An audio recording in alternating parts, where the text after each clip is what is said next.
Now, anything? No message? Probably? Okay. How may I help you, Commander? Is there anything I should know? Nothing right now. Anything else, Commander? Really? That'll be all. Good luck out there, Shepard. That was it. Okay. Weird. And Joker? Does he have to say anything? No. Oh, I think I know why Joker is not saying anything. Commander. That's it for now. See you, Commander. Like, in order to get the voice lines from Joker, right? You have to hire the guy. So it's a real life kind of thing. It makes it more problematic. Okay. So let's just do some quick upgrades here. Attack damage 5 out of 5. Oh yeah. Got it. Nothing else?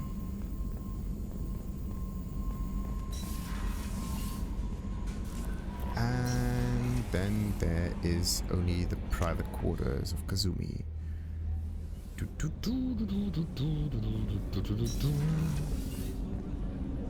Alrighty, anything we could... Oh. You can interact with the things again. Yeah, look at that. The red rose. That used to be my calling card when I first started out. In place of whatever I took, I left a single red rose. It wasn't until I met Keiji that I realized how silly it was. He had a way of making you realize when you were just being sentimental. Hey, got a minute? Where have I heard that sentence before? I really appreciate your help with the Hawk heist. I've been going through Keiichi's gray box. It's so nice to have him back. Even in that form, I miss him. I'm not really sure what to do with myself. Not much call for thievery aboard a ship. Not a lot of people go in and out of Dr. Chakwa's office, other than to get medical attention, I mean. I hear you shared a drink with her. That's really nice. I imagine with all that's happened, old friends are becoming a luxury. Come back later.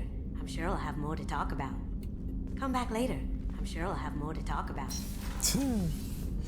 Right. Okay, wait a minute. Let's see, does Thane have to say anything? Probably not. Do you need something? Have a few minutes to talk? If you wish. The last time we talked, you started speaking about a past event, as if you were watching it. Drell have perfect memories. We can relive any moment in our lives with perfect clarity. It's difficult to control at times. Some of us disappear into, let's call it solipsism. What do you mean, solipsism? When a memory feels as real as life, it's as valid as life. Thinking about a moment brings back the smell of cut grass, the warmth of another's hand on yours, the taste of another's tongue in your mouth. Wouldn't you rather lose yourself in such a memory than spend the night alone, staring at walls of metal and plastic? Kinda makes sense. Isn't there a risk that you could lose yourself in bad memories as well? Of course. Remembering the times I've taken bullets is unpleasant. But I can look at my knee and see it's not shattered. The memories that are hard to escape are those of despair. Isn't that a rather personal memory to talk about? Forgive me.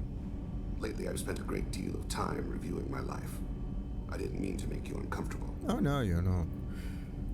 You can remember everything that happened in your life? Nearly. I expect if we remembered the birth trauma, we'd never recover from it. You can relive every assassination you've ever made? In perfect detail. Every mistake I made. Every target's last breath. That sounds difficult. At any moment you could relive the guilt. Guilt? No. I've never felt any particular guilt about my contracts. My employers killed them. My body was only the tool they used. If you kill a man with your gun, do you hold the gun responsible? My gun can't decide right from wrong. You clearly do. My soul does. But my body is merely flesh.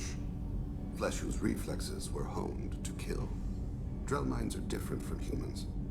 We see our body as a vessel, and accept that it is not always under our control.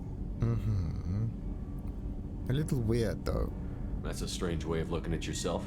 Humans often believe in a soul distinct from the body. A spirit responsible for moral reasoning that lives on after the body's death. Our belief is just a bit more literal. The last time we talked, you remembered one of your assassinations. Something about sunset-colored eyes? Ah, that time. Laser dot trembles on the skull. Spice on the spring wind. Sunset eyes, defiant in the scope. A bystander noticed my spotting laser and threw herself between me and the target. She couldn't see me, but she stared me down. Whoa. It was odd that you just blurted that out. Just another vivid Drell memory? No. She was a vivid person. Oh. Did you take the shot? Not that day. The last time we talked, you remembered one of your assassinations. Something about... That a bystander noticed my spotting laser and threw herself between me and the target. She couldn't see me, but she stared me down. I should get back to my duties. Shepard, I appreciate these chats we have. You've spent a lot of your life alone, Thane. Work fulfilled me. Reading. I barely spoke to anyone outside my family. It seems there will be no one to mourn me when I die. You're the only friend I've made in 10 years. Whoa. It's never too late to change. Well, that's a good one, but that's a poor me, I hear. Nah, he's a good guy. The rest of us lose as much as you do when you hold yourself apart. I found it difficult to sit in the ship's mess for meals. I'm used to keeping my back against a wall, facing the doors. I'm trying to relax. Find my center. Yeah. Do you need something? Have a few minutes to talk? Later. I'd like to consider what we've already discussed. I should go. I shall return to my meditations.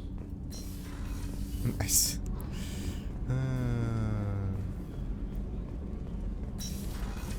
So, does Sammy have to say anything?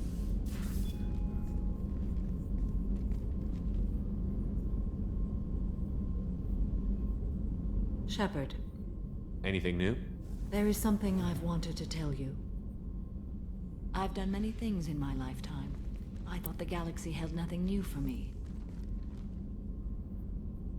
Since joining you, I've realized how much more there is. Okay, what is that? You must have seen many things in your years of travel. As a maiden, I served as a mercenary. I fought tyrants and pirates.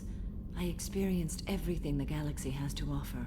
As a Justicar, I saw parts of Asari space few know about. I destroyed villages and saved cities. I even fought a Spectre. Ooh, interesting. Why did you fight a Spectre? A Turian named Nihlus. He may have been on council business, but I witnessed him kill an unarmed civilian. Following the code, I attacked. Oh boy, I know the guy. Nihlus seemed like an honorable Turian, and a good Spectre. He may have been. However, killing unarmed civilians is wrong. And how did it go? How did the fight turn out? I had the advantage, but he was good. He returned fire and tried to run. We played cat and mouse in the wilderness for 2 weeks. It was exhilarating. Finally, he created a situation in which my only options were to let an innocent die or pursue him. The code compelled me to save the innocent, and he escaped. I admire how he adapted and used my code against me. Interesting. When we met, I witnessed you kill a merc who had no chance against you. That mercenary was armed, and I offered her a way out. She chose to ignore it. What have your years as a Justicar been like? Mostly tedium and hardship. Traveling on freighters, wandering through rural areas, rooting out injustices, big and small, putting down corrupt officials. When I arrive in a remote area, individuals often approach me with matters of justice. My judgment rarely turns out the way they hope. How do you pay for transportation between worlds? Asari captains often welcome Justicars. We reduce pirate attacks. One raid was called off when the pirates were able to verify that I was aboard. Sweet. Why would you destroy an entire village? I tracked Morinth to a remote colony world. She'd perverted an entire town, making them worship her and bring young Asari as sacrifices. When I arrived, she fled, throwing her minions at me in waves. They bought her time with their lives. When it was done, only small children remained. I left them in the authorities' care and continued my pursuit. That is actually really crazy. What was being a mercenary like? I was a young, impulsive maiden who discovered her talent for combat. I reveled in it, until the day my troop was hired to guard a mysterious shipment on its way to some clandestine drop-off area. I discovered the shipment was slaves, to be traded to the collectors for advanced technology. Wait. So the collectors are doing that a very long time already. That's interesting. What did you do? I can't imagine you went along. I demanded that we turn around. My mates disagreed. After they were dead, I brought the ship around. The collector craft was just arriving. They closed faster than I could flee. Fortunately, we were close to the mass relay. I got through, and they did not pursue. And the slaves? What did you do with all the slaves? I lectured them on the virtues of strength and defending oneself. Then I distributed the armor, weapons, and credits of my dead colleagues and released the captives on the Citadel. Any one of those slaves that I know of? Ready to continue the mission. We're not done with this yet. I am sure. It will be my honor to be by your side at the end. Wow. You do make it sound very final. You think we're all gonna die? You've assembled a powerful group, but we are fighting an unknown. I am ready for whatever comes, but I do not fool myself about our chances. Well, we're gonna get through, I think. We'll finish this mission and live to see the end. I hope you are right.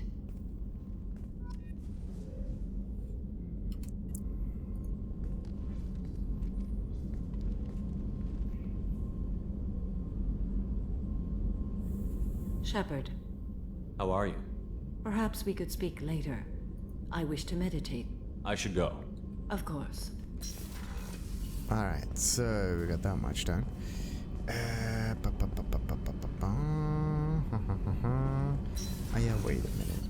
The lower quarters. Starting with Saeed.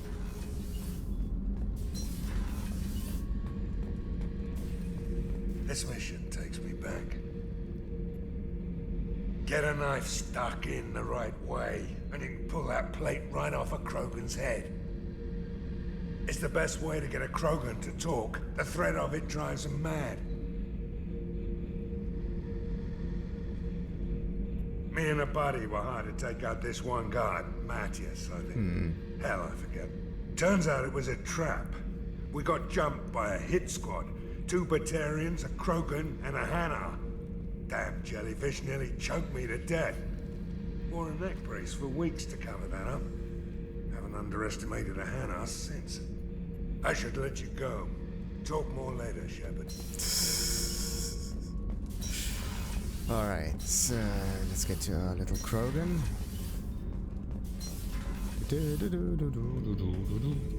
Shepard, Just checking in. How you doing? Battlemaster, I have everything. Clan, kin, and enemies to fight. That's all for now.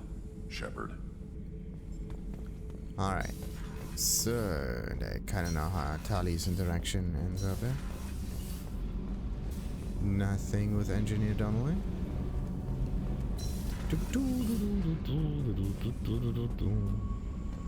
So, what about Jackie? This time we enter it that way. Seems odd. Hey, Oh. We need to discuss our relationship. I said I want to think about everything. Okay, and we But got just... it. You know what it's like to think you're... Pretty much, yeah. You don't have to agree so fast, you fucker. So, you're taking too long. I think If you need to think. This is... You're weird. it's kind of weird. Like we have multiple companions here, like on a back burner, pretty much, all lined up. The question is, do you actually have to do the first step with Jack or not? That's weird. But no, we're going to pause our interaction with her, see how long the whole thing just takes. Then let's see. With a so either there will be a relationship with her, or there will be no relationship. And we still get lucky because we do not mess up Liara's original relationship with us. So it's good nonetheless. Wait a minute. We still wear that strange suit. Okay, is that one actually better than the Cerberus thing? I don't know. But okay. There's a little bit of Codex stuff to read up on. Let's see. Master Thief Kasumi's Secrets. Kassa Fabrication Locust. The gun that killed 2 presidents is the infamous legacy of the Kassa Fabrications Model 12 Locust. Originally created for the Systems Alliance, who wanted a lightweight weapon for high-gravity worlds, the Locust was designed to overcome the limitations of traditional submachine guns at long range. With bullet velocity of modern weapons already pushed to the limit, the Locust's design sought a way to improve accuracy through reducing weapon kick. They created an infernal floating bed that absorbs the gun's recoil with minimal jarring of the gun's frame itself. The barrel, magazine, chamber, and the operating mechanism all move within this bed, which absorbs shock with springs and buffers. This creates a platform stable enough that the Locust can use auto-targeting software, usually reserved for match-grade weapons. The Locust's lethality on shielded targets has been amply demonstrated. In 2176, a Virginian patent clerk named Michael Moser Lang brought a Locust concealed in a shoulder-mounted video camera to a photo opportunity between Enrique Aguilar, President of the United North American States, and China's People's Federation Premier Ying Xiao. At a distance of about 25 meters, Lang pierced the kinetic barrier, covering the stage with the first burst, and when Xiang heroically tackled Aguilar to remove him from the line of fire, Lang's succeeding burst went through the Premier's body and fatally wounded both men. The Derwin Hong collection contains 2 antique ivory-handled Locusts modified to take thermal clips. A detachable data drive rests in the line of the box, containing Omni-tool specifications for fabricating copies. A quick trip to the extranet reveals one of the weapons has the same serial number as Lang's original. If it's a fake, it's extremely well made. And Lady Liberty. The Statue of Liberty was the target of several terrorist attacks over its 210-year lifetime. But in 2096, a motley group called Freedom Fists finally brought the statue down, protesting the induction of Canada and Mexico into the United North American States. What? The New York chapter of Freedom Fists wanted a symbol that they would succeed from this new union if necessary. In the early morning hours of November 1st, they smuggled small arms and 15.5 tons of high explosives onto Liberty Island. Shooting and capturing the guards, they planted the explosives under the pedestal and detonated them at 7:37. The statue crashed to the ground in pieces, unexpectedly killing 4 of the Freedom's Fist terrorists. The remaining team members were apprehended after long manhunts, but the damage was done. The outrage of the secessionists kindled the fire of the Second American Civil War. On November 4th, President Caitlin Chung signed an executive order to rebuild the statue. Approximately 1/10 of the steel beams and copper plating from the destroyed statue was recovered and used in creating the new one. The original head was put on display at the National Museum of American History in Washington, D.C. It remained there for 2 years until the Battle of Washington. During heavy shelling, the secessionist forces, the head disappeared. A new statue was completed in 21-1, and the fate of the original piece was left for speculation in pulp novels. Interest flared up briefly in 2159 when photos surfaced of the head in the cargo hold of a star freighter. But by that time, human media were far more concerned with the future and the face of humanity spreading out amongst thousands of new planets. A statue titled Liberty Enlightening the World seemed small and quaint by comparison. Alright, so much to that, and now we can end it. like and subscribe. Until next time. Ta-ta!